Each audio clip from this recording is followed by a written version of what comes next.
সন্তান 9 মাসে 10 মাস 10 দিনে পেটের ভিতরে 4,500 বার লাথি মারে মায়ের কলিজায়, 4,500 বার। ওই স্যাব্রনের একজন ডক্টরের সাথে আমি কথা বলেছিলাম, উনি আমাকে গবেষণালব্ধ কথাটি বলেছেন, 4,500 বার লাথি মারে। আর ওই লাথি বন্ধ হয়ে গেলে মা পাগল হয়ে যায়। মা চায় যে লাথি মারুক আমার ছেলে। লাথি যদি বন্ধ হয়ে যায় পেটের ভিতরে, মা পাগল হয়ে যায়, আমার ছেলে নড়ছে না কেন।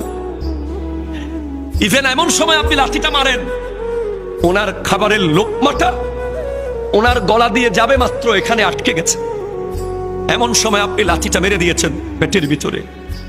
না বাইর করতে পেরেছে, না ভেতরে ঢুকাতে পেরেছে, শুধু 2 চোখ বেয়ে পানি বের হয়েছে মায়ের, 2 চোখ বেয়ে পানি বের হয়েছে খাবারের টেবিলে। মা 10 মাস 10 দিন না কাত হয়ে ঘুমাতে পেরেছে, না চিত হয়ে ঘুমাতে পেরেছে, না ধপ করে বসা থেকে উঠতে পেরেছে, শুধু আপনার আমার জন্য। আর যেদিন দুনিয়াতে আমরা আসি সেদিন তো মা 200-250% বেশি। একজন মানুষের ব্যথা অনুভবের যে ক্ষমতা, তার চেয়ে 250 গুণ বেশি ব্যথা মা অনুভব করতে বাধ্য হয়। এই সব কষ্ট ভুলে যায়।